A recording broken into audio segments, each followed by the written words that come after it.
हम जितने भी हमारे शिक्षक साथी हैं जो बीपीएससी ट्री 2.0 की तैयारी कर रहे हैं, 6 से लेकर 12 सारे साथियों का जो आपका कॉमन पेपर जो आने वाला है 40 नंबर का, उसका मैं आपका प्रैक्टिस सेट नंबर 8 जो है जो है आज उसका सॉल्यूशन करवाने जा रहा हूँ।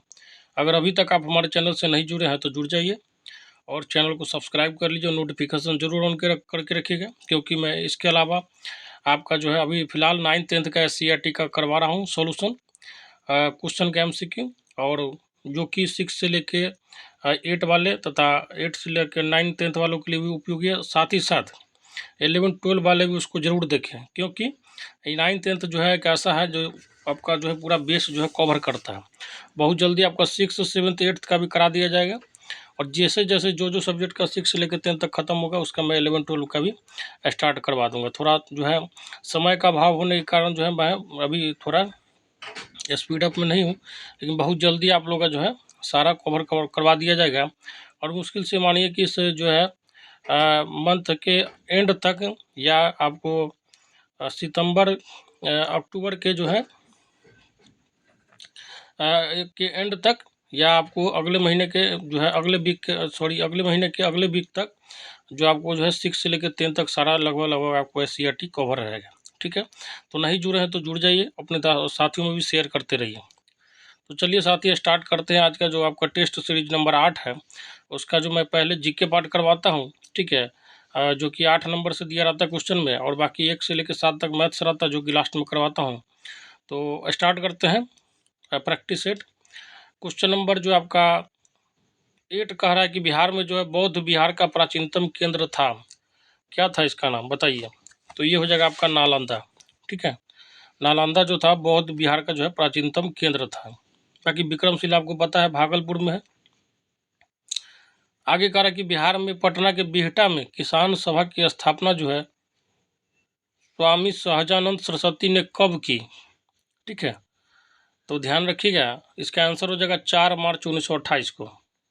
4 मार्च 1928 हो जाएगा इसका आंसर, ऑप्शन नंबर बी हो जाएगा।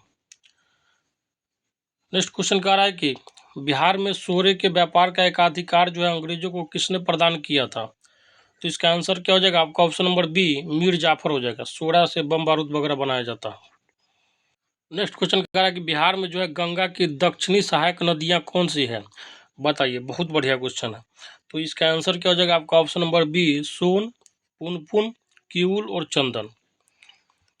आगे कह रहा है कि 11 फरवरी जो है 2023 को देश का पहला जो है लिथियम भंडार कहाँ मिला था। और ये क्वेश्चन बहुत इंपॉर्टेंट है, खासकर करंट अफेयर पॉइंट से एक कितने एग्जामों में छप चुका है, तो इसको जो है हर हालत में याद रखिएगा। ये हो जाएगा आपका ऑप्शन नंबर ए जम्मू कश्मीर में। ठीक है, पहला लिथियम भंडार। ठीक है ना, पहला कोई भी चीज़ बहुत उपयोगी होता है। और लिथियम पता है किस लिए यूज होता है, तो बैटरी वगैरह जो बनाते हैं ना, तो आप देखिएगा पीछे में लिथियम लिखा होता है। ठीक है, लिथियम जो है तत्व होता है उसका यूज होता है। ठीक है, आगे करा कि फरवरी 2023 में जो है किसे यूनेस्को शांति पुरस्कार से सम्मानित किया गया है। तो इसका आंसर क्या हो जाएगा आपका, option number C Angela Merkel. और एंजेला मार्केल जो बहुत ही दिन तक समझिए कि जर्मनी की चांसलर रही थी। ठीक है, हालांकि अभी इसको हटा दिया गया है, मतलब हटा क्या दिया गया है, इसका जो टाइम पीरियड हो गया होगा ख़त्म, तो ये इसके जगह पे दूसरे को बनाया गया है। ठीक है, वर्तमान में जो जर्मनी के चांसलर कौन है, तो ये हो जाएगा आपका ओलाफ स्कोल्ज। ये भी इम्पोर्टेंट है, इसको ध्यान रखिएगा। ठीक है, current affair point of view से बहुत बढ़िया क्वेश्चन है। ठीक है, स्कोल्ज जो है, ठीक है। चलिए आगे कह रहा है कि अंतर्राष्ट्रीय जो ऊंट महोत्सव 2022 का आयोजन कहाँ किया गया। तो इसका आंसर क्या हो जाएगा आपका, ऑप्शन नंबर डी हो जाएगा बीकानेर। बीकानेर जो है आप पता होगा, बीकानेरी वगैरह खाए होंगे, भुजिया वुजिया जो खाए होंगे। ठीक है, वैसे भी जयपुर क्या कहते हैं राजस्थान खाना खाना पकवान के लिए बहुत ज़्यादा फेमस है, मिठाई वगैरह के लिए। प्लस जो है आपका क्या कहते हैं ये वगैरह जो कुरकुरे उरकुरे खाते हैं, ये सब जो भुजिया वुजिया, ठीक है, ये सब बहुत ज़्यादा मिलता है वहाँ पे। आगे कहा कि निम्नलिखित में से कौन सा ज्वालामुखी जो प्रशांत महासागर का ज्वालावृत्त के अंतर्गत आता है। तो इसका आंसर क्या हो जाएगा आपका, ऑप्शन नंबर डी फ्यूजियामा। और एक चीज़ और ध्यान रखिएगा कि ऑस्ट्रेलिया जो एक महाद्वीप है जिसमें एक भी ज्वालामुखी नहीं है। आगे कह रहा है कि जो है जिन तत्वों में धातुओं और अधातुओं के बीच के मध्यवर्ती गुण होते हैं उन्हें उपधातु या मेटलॉइड कहते हैं। ठीक है, निम्नलिखित में से किसे जो है उपधातु मेटेलोइड के रूप में जाना जाता है? देखिए, कार्बन क्या हो जाएगा आपका? अधातु हो जाएगा, ठीक है। और उसके बाद आयोडीन भी अधातु है, ठीक है। आयोडीन क्या अधातु है, और कार्बन भी आपका क्या है? जो है अधातु है, मतलब नॉन मेटल है। तांबा क्या है? मेटल है, आपको पता है, तांबा तो हर घर घर में यूज होता है, तो ये धातु है, ठीक है। जर्मेनियम जो है, ये जो है आपका मेटल और नॉन मेटल दोनों का कैरेक्टर रखता है, ठीक है। जर्मेनियम, सिलिकॉन वगैरह आपको पता है, सेमीकंडक्टर बहुत ज़्यादा यूज होता है। और सेमीकंडक्टर से आपको नाम से ही पता चल रहा होगा, ठीक है, अर्धचालक, ठीक है, जिसको मतलब वो जो है उपधातु का कैरेक्टर होता है। चलिए आगे कह रहा है कि सूर्योदय या सूर्यास्त के समय जो सूर्य का रंग लाल दिखाई क्यों देता है? बहुत बढ़िया क्वेश्चन है, मतलब समझिए फिजिक्स का इतना बढ़िया क्वेश्चन है कि बार बार रिपीट होता है, तो ध्यान रखिएगा। बड़ी तरंग दैर्ध्य का प्रकाश जो है कम प्रकीर्णित होता है, जिसके कारण क्या होता है? सूर्योदय या सूर्यास्त के समय जो है आपका जो है सूर्य का रंग लाल दिखाई देता है। आगे कह रहा है कि एसिटिक एसिड में क्रियात्मक समूह क्या है? बहुत बढ़िया क्वेश्चन है, ठीक है। एसिटिक एसिड में क्रियात्मक समूह क्या होगा? तो C++OH होगा, ठीक है। इसको कार्बोक्सिलिक ग्रुप बोला जाता है। आप एनसीईआरटी पढ़िएगा 11th क्लास का, ठीक है, तो वहाँ पे आपको फंक्शनल ग्रुप के बारे में आइडिया दिया जाएगा, तो उसमें बताया जाता है। ये हो गया आपका एल्डिहाइड, ठीक है, ये हो जाता है एल्कोहल, ठीक है, और ये जो हो गया आपका कीटोन हो गया C++O। आगे कह रहा है कि संयोजी इलेक्ट्रॉन डैश में मौजूद होते हैं, ठीक है। संयोजी इलेक्ट्रॉन मतलब इसको अंग्रेजी में वैलेंस इलेक्ट्रॉन बोला जाता है, ठीक है। तो ध्यान रखिएगा, परमाणु की सबसे बाह्यतम कक्षा में होता है। जैसे मैं आपको ये बता देता हूँ, देखिए मान के चलिए सोडियम में ले लीजिए ना, सोडियम का क्या होता है? 281 होता है, ठीक है ना। 11 होता है, तो मैं इसको लिखा दूँ 11 का इसका परमाणु संख्या होता है। तो पहला आप क्या है, पहले 2 आएगा, फिर 8 आएगा, ठीक है, आउटर मोस्ट शेल, और उसके बाद एक बच रहा है, तो ये क्या हो जाएगा? इसका वैलेंस इलेक्ट्रॉन होगा। इसलिए देखते होइएगा कि सोडियम जो है हमेशा Na+1 चार्ज रख सकता है, कभी भी +2 चार्ज नहीं रखेगा, क्योंकि ज़्यादा से ज़्यादा ये 1 इलेक्ट्रॉन का त्याग कर सकता है। इसके बाद ये इलेक्ट्रॉन नहीं त्याग करेगा, क्योंकि ये जो स्टेबल स्टेट में है, ठीक है। इसका आउटर मोस्ट शेल में 8 इलेक्ट्रॉन, इसका मतलब ये स्टेबल स्टेट में है, जो ये आसानी से एक भी इलेक्ट्रॉन नहीं देगा, 1 इलेक्ट्रॉन देने के बाद। आगे कह रहा है कि सोडियम एक क्या है? अभिक्रियाशील धातु है, जो बहुत ज़्यादा रिएक्टिव होता है, जो खुले में रखे जाने पर डैश के साथ, मतलब खुला में क्या होता है, तो आपको पता ही होगा, ऑक्सीजन होता है, ठीक है। ऑक्सीजन के साथ अभिक्रिया करके क्या होता है? विस्फोट के साथ आग पकड़ लेती है। इसलिए जो है सोडियम को हमेशा क्या किया जाता है? तो किरोसिन तेल में रखा जाता है। किसमें? किरोसिन तेल में, ठीक है, ध्यान रखिएगा। नेक्स्ट क्वेश्चन कह रहा है कि निम्नलिखित में से कौन सा सिद्धांत और ऊर्जा जो है प्रणालियों से संबंधित है? तो इसका आंसर क्या हो जाएगा आपका? Option number A, photovoltaic cell, ठीक है। फोटो वोल्टाइक इफेक्ट जो है आपका क्या है? तो ये जो है आपका सिद्धांत जो है ऊर्जा प्रणाली से संबंधित है। आगे कह रहा है कि भारतीय संविधान के किस अनुच्छेद के अंतर्गत अखिल भारतीय सेवाओं का प्रावधान किया गया? मतलब कहने का मतलब आ रहा है आपका PCS आ गया, ठीक है ना। तो इसका प्रावधान जो किस में किया गया है? तो ध्यान रखिएगा, ये हो जाएगा आपका जो है अनुच्छेद 312, जिसमें IAS IPS IFS, ठीक है, इंडियन फॉरेस्ट सर्विस बोला जाता है उसको, ठीक है, वन सेवा, ठीक है, वो सब आता है। आगे कह रहा है कि सांसदों की अयोग्यता संबंधी विवाद पर निर्णय कौन देता है? तो इसका आंसर क्या हो जाएगा आपका? ऑप्शन नंबर डी, निर्वाचन आयोग के परामर्श से राष्ट्रपति देते हैं, ठीक है। आगे कह रहा है कि महात्मा गांधी द्वारा चलाया गया प्रथम जन आंदोलन था, क्या था?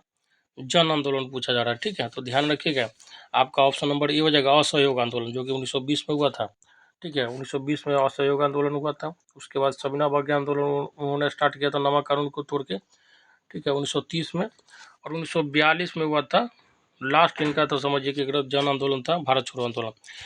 लेकिन आपसे अगर पूछा जाए, देखिए अगर आपसे पूछा जाए प्रथम सत्याग्रह कौन था, तो ध्यान रखिएगा चंपारण का।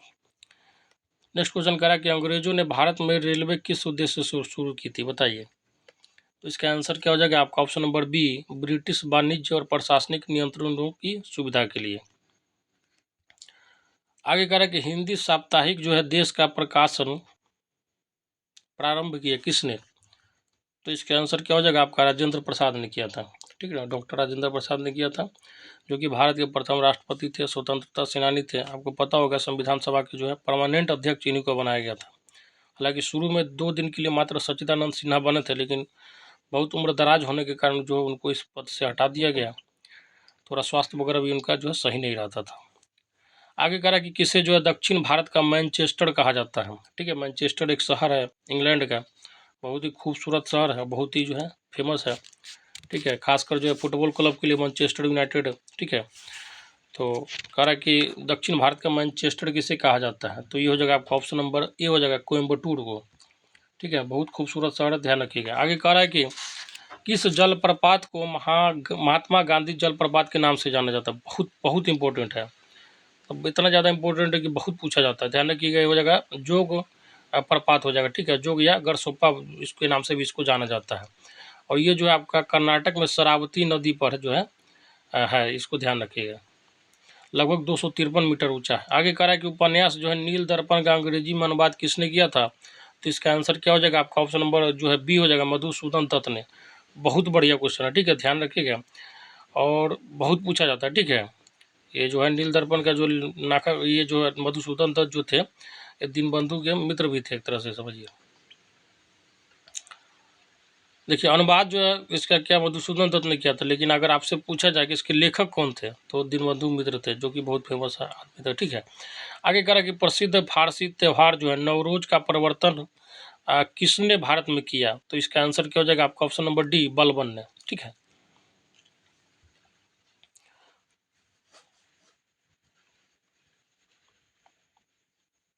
आगे कह रहा है कि भारतीय पुरातत्व सर्वेक्षण की स्थापना जो है किसके काल में हुई थी, तो इसका आंसर क्या हो जाएगा आपका ऑप्शन नंबर सी। ठीक है, लॉर्ड कैनिंग के शासनकाल में।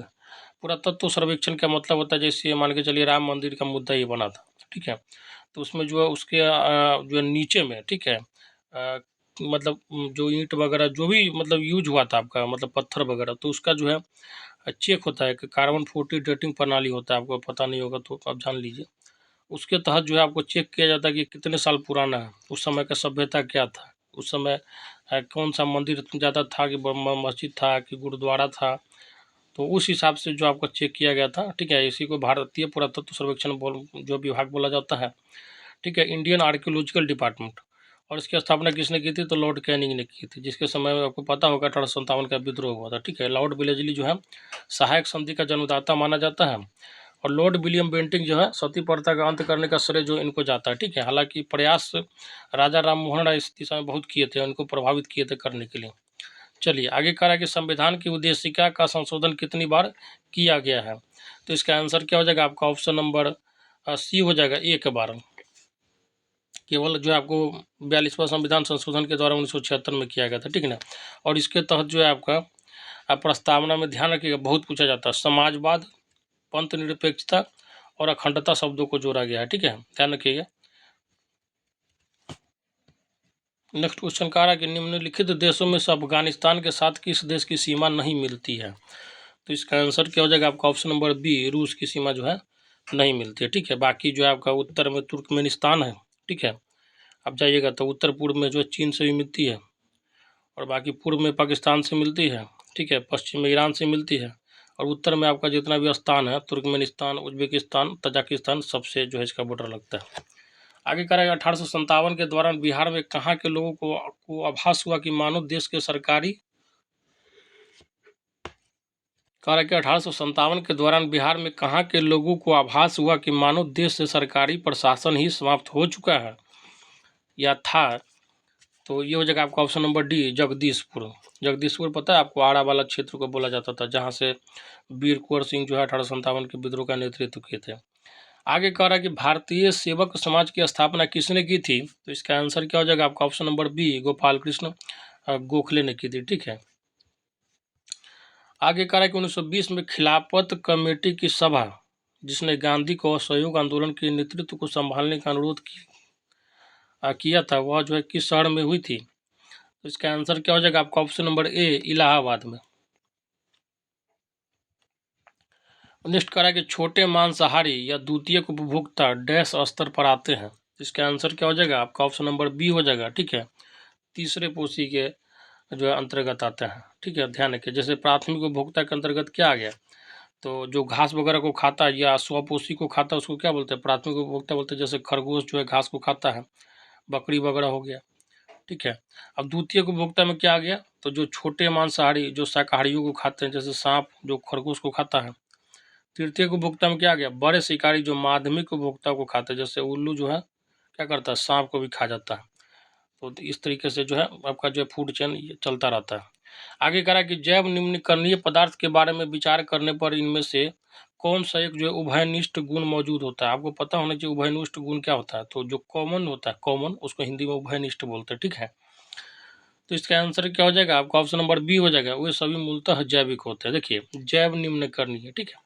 जैसे ही जैव वर्ड आपको कहीं दिख जाए, इसका मतलब होता है कि कुछ ना कुछ जीवित चीज के बारे में बात हो रहा हो, चाहे हरा पौधा हो गया, चाहे पशु हो गया, जो भी चीज जो जिसमें थोड़ा भी जान हो।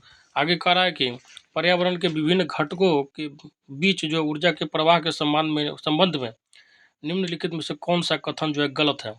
देखिए, सबसे पहले मैं आपको एक बात बताना चाहूँगा, ऊर्जा के प्रवाह के बारे में 2-3 बात याद रखिए। आपका ज़िंदगी में कभी क्वेश्चन गलत नहीं होगा। एक तो ऊर्जा का जो प्रवाह होता है हमेशा एक ही डायरेक्शन में होता है, जिसको अंग्रेजी में यूनि डायरेक्शन बोलते हैं। और ये इसके हर एक पॉइंट से मैं बार-बार बोला था बीपीएससी 7th फेज में, और क्वेश्चन आया था ईवीएस का, ठीक है। और दूसरा क्या है कि आपका जो एनर्जी का पिरामिड जो होता है, वो 10% के हिसाब से फॉलो होता है, ठीक है। जैसे स्वपोषी के पास अगर 100% एनर्जी है, तो ऊपर वाले के पास 10% जाएगा, ठीक है। मतलब 100 किलो जूल यहाँ मान लीजिए, तो इसका हो जाएगा 10% कितना हो जाएगा? 10 किलो जूल, ठीक है। प्राथमिक जो है वो उपभोक्ता के ऊपर जाएगा, ठीक है। अब द्वितीय उपभोक्ता चाहिए तो ये आपका 1% हो जाएगा, तृतीय उपभोक्ता हो जाएगा 0.1%। तो इस हिसाब से 10% के लॉ को फॉलो करता है। तो चलिए देखते हैं कौन सा जो है आंसर आपका गलत है। तो इसका आंसर क्या हो जाएगा आपका? ऑप्शन नंबर डी कह रहा है कि हरे पौधे जो है पत्तियों पर पड़ने वाली सौर ऊर्जा में से लगभग 10% को अवशोषित करती नहीं। देखिए, खाना जब बनाती है तो 100% ऊर्जा जो है, और जो सौर ऊर्जा को तो पूरा का पूरा जितना पड़ता है सबको अवशोषित करती है हरे पौधे, ठीक है ना। लेकिन जो ऊर्जा जो बनाएगी वो हरे पौधे 100% मान के चलिए वो खाना पे अपना एनर्जी बनाती है। तो जो प्राथमिक उपभोक्ता होगा जो कि स्वपोषी होगा, मतलब स्वपोषी को खाता है, हरे पौधे को खाता है, उसके पास 10% एनर्जी आएगा। नेक्स्ट क्वेश्चन कह रहा है कि निम्नलिखित में से कौन से खनिज जो है फसलों को कीटों से बचाने में सहायक होते हैं? तो इसका आंसर क्या हो जाएगा? इसका आंसर हो जाएगा आपका option number D, potassium, calcium और मैग्नीशियम, और सारे के सारे धातु हैं। तो ये था साथी आपका 40 क्वेश्चन तक आपका जीके का क्वेश्चन था, ठीक है। जिसमें science, history, geography, polity, economics सब तरीके का आपको मिश्रण मिलता है। अब आते हैं मैथ्स वाले क्वेश्चन पर। अगर अभी तक चैनल को सब्सक्राइब नहीं किया तो सब्सक्राइब कर लीजिए, बेल आइकन को दबा लीजिए। साथ ही मैं बोल रहा हूँ आपको कि 9th-10th का भी एससीईआरटी का चल रहा है, जो कि 6 से लेकर 10th तक जिनका भी एग्जाम होना 6 to 8 में 9th-10th वाले सबके लिए बहुत उपयोगी है। साथ ही 11-12 वालों के लिए भी है, क्योंकि यहाँ से आपका एक स्टैंडर्ड बेस जो है तैयार होता है किसी भी चीज़ का। 6 to 8 मैं करा दूंगा, आप उसका टेंशन नहीं लीजिए। मुश्किल से 5 दिन में 7 दिन में बढ़िया से करा दूँ तो 6 to 8 आपका ख़त्म हो जाएगा। तो आप घबराइए नहीं, बस जो करवा रहा हूँ उसको करते जाइए। मुझे पता है कि कौन हार्ड सब्जेक्ट है, किसको पहले निकालना है, ठीक है। तो आप पहले 9th-10th करवा रहा हूँ उसको कीजिए, ठीक है। सारा जो है आपका कॉन्सेप्ट उसी के आसपास में घूमता है, ठीक है। 6 to 8 करा दिया जाएगा, जो करवा रहा हूँ करिए। और 6 to 8 प्लस 9th-10th वाले और 11-12 वाले सारे साथी के लिए उपयोगी, जो एससीईआरटी भी करवा रहा हूँ, तो सब देखिएगा जरूर। अब आ गया हमारा मैथ का सेशन, ठीक है। और जितने भी साथी हैं जरूर जुड़े रहें, ठीक है। और पहला क्वेश्चन ही देखते हैं क्या है। क्वेश्चन कह रहा है कि दो संख्या जो है 5:7 के अनुपात में, ठीक है। 5:7 के अनुपात में कह रहा है कि यदि जो है पहली संख्या 20 है। देखिए, आपको पता होना चाहिए जो अनुपात दिया गया पहली संख्या का अनुपातिक राशि कितना है? 5 है, दूसरी का 7 है। तो देखिए, अनुपातिक राशि में ध्यान रखना, जो पहले आता है वो पहली संख्या का होता है, जो दूसरी बार आता है दूसरी संख्या, अगर इसी में तीसरा होता है तो तीसरी संख्या का आता है। हमेशा इस बात को ध्यान रखिएगा। ऐसा नहीं कि 7 को पहली संख्या का अनुपात मान लीजिएगा। तो पहली संख्या का अनुपात कितना है? 5 है, और पहली संख्या कितना? 20 है। जब 5 अनुपात है तो कितना है? 20 है। तो एक अनुपात रहेगा तो कितना हो जाएगा? 4, ठीक है। एक अनुपात पे कितना है? 4। और 7 अनुपात है, दूसरी संख्या का अनुपात कितना है? 7 है। तो दूसरी संख्या बोल रहा है कि याद करने के लिए, जब एक अनुपात है तो 4 दिखा रहा है, तो 7 अनुपात होगा तो कितना हो जाएगा? तो 28 हो जाएगा। सिंपल सा क्वेश्चन है, डी आंसर हो जाएगा। कुछ नहीं था इस क्वेश्चन में, ठीक है। अब आते हैं नेक्स्ट क्वेश्चन पे। देखिए, फिर आ गया क्वेश्चन टाइम एंड वर्क का। मैं आपको एक बात बता देता हूँ, टाइम एंड वर्क का क्वेश्चन हर हालत में बढ़िया से कर ही लीजिएगा, क्योंकि इससे हर एग्जाम में 1-2 क्वेश्चन आता ही आता है, और आपके पेपर में भी छपेगा, ठीक है।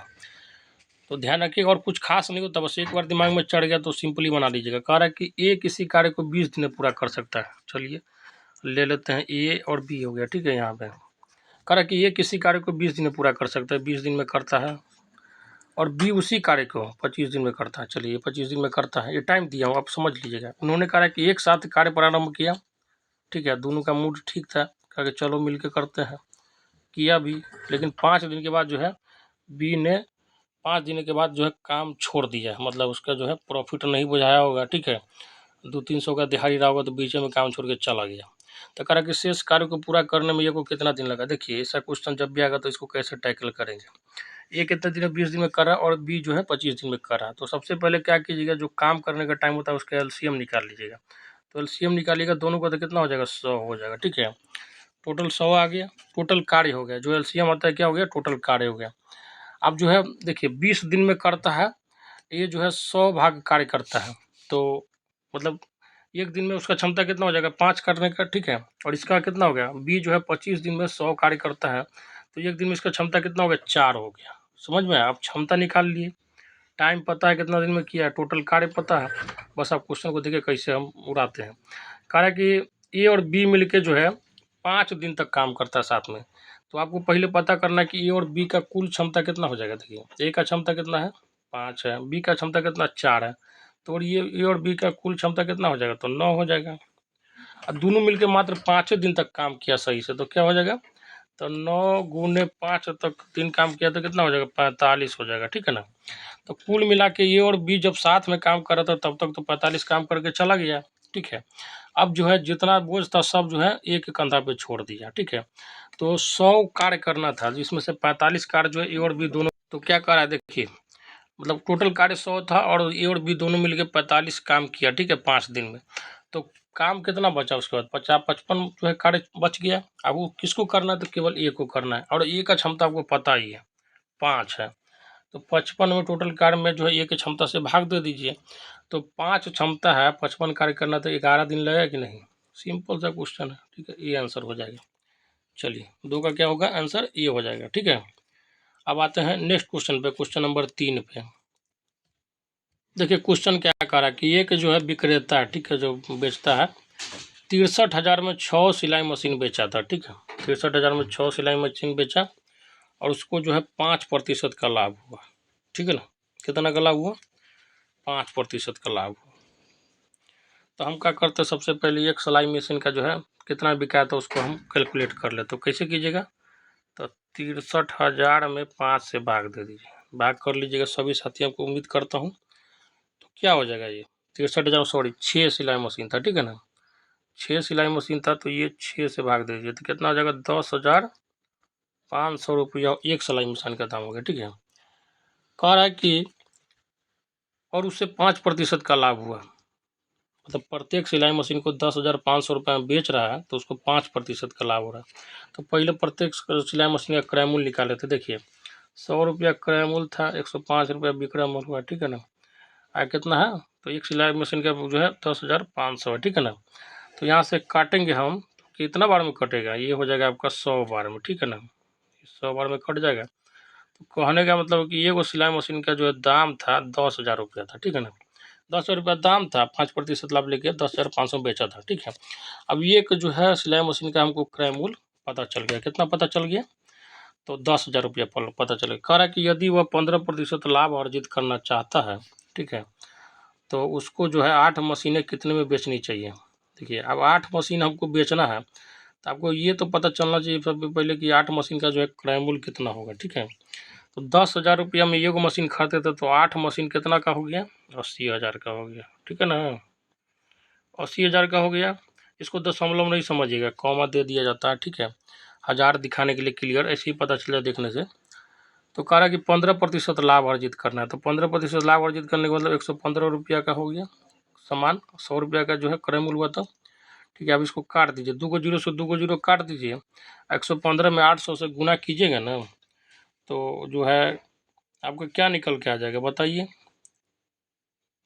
सॉरी ये आपका जो हो जाएगा, छोड़ो, 115 में 8 से गुना कीजिएगा, ये हो जाएगा आपका, जो कैलकुलेट कीजिएगा तो आपका क्या निकल के आ जाएगा, ये आपका निकल के आ जाएगा 92,000 रुपया आ जाएगा, ठीक है। तो ध्यान रखिएगा। चलिए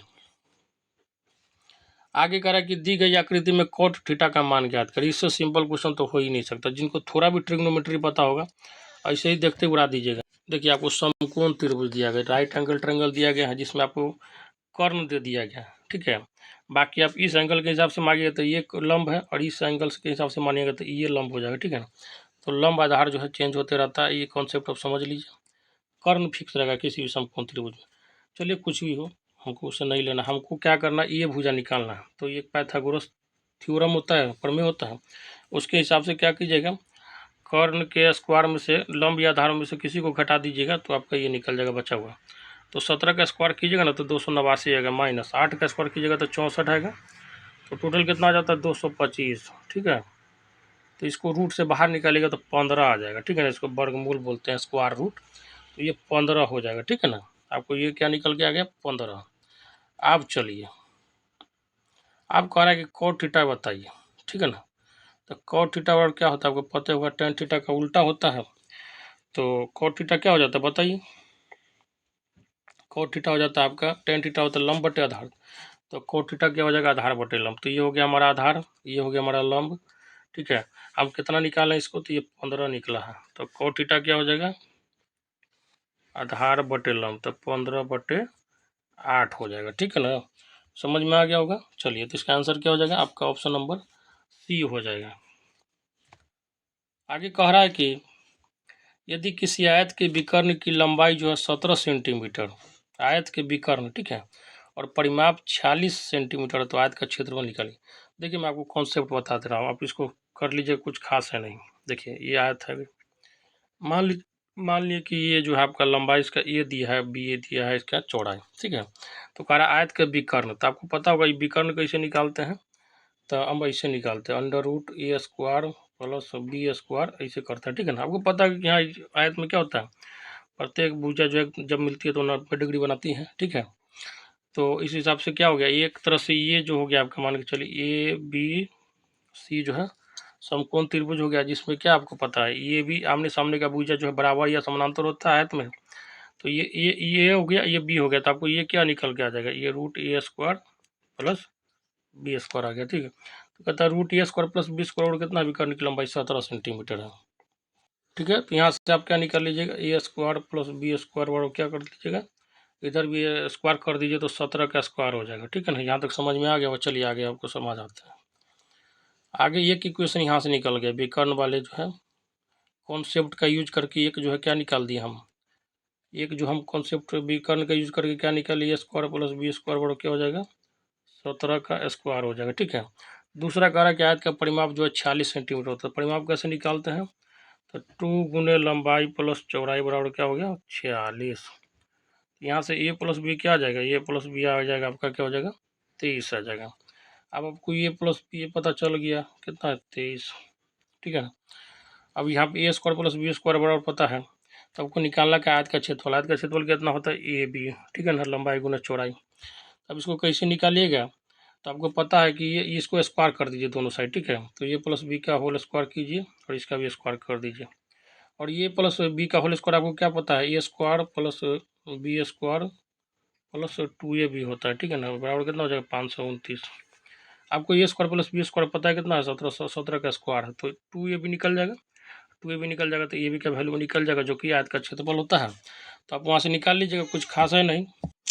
तो इसका आंसर क्या हो जाएगा, आप कैलकुलेट कीजिएगा तो निकल के आ जाएगा 120 वर्ग सेंटीमीटर। ठीक है, चलिए आगे कह रहा है कि आपका जो है निर्देशांक ज्यामिति का क्वेश्चन है, कह रहा है कि दो बिंदुओं के बीच की दूरी 6 यूनिट है, तो ये क्या मान बताइए। देखिए इसका सिंपल सा एक कॉन्सेप्ट होता है, जब दो बिंदु दिया रहता है इस तरीके से x, y हो, ठीक है, x1 y1 मान लीजिए, x2 y2 मान लीजिए। ठीक है, तो इसके बीच का दूरी निकालना हो, दो निर्देशांक दिया गया। ठीक है, तो इसका फॉर्मूला क्या होता है, x कोऑर्डिनेट में से x निर्देशांक में से x निर्देशांक घटाइए, x2 माइनस x1 का whole square plus y2 minus y1। ठीक है, कुछ भी ले सकते हैं, y2 माइनस y1 या y1 माइनस y2, किसी का स्क्वायर लीजिए, क्योंकि स्क्वायर करने के बाद आपको पता है माइनस हो तो भी प्लस हो जाएगा और प्लस हो तो भी प्लस हो जाएगा।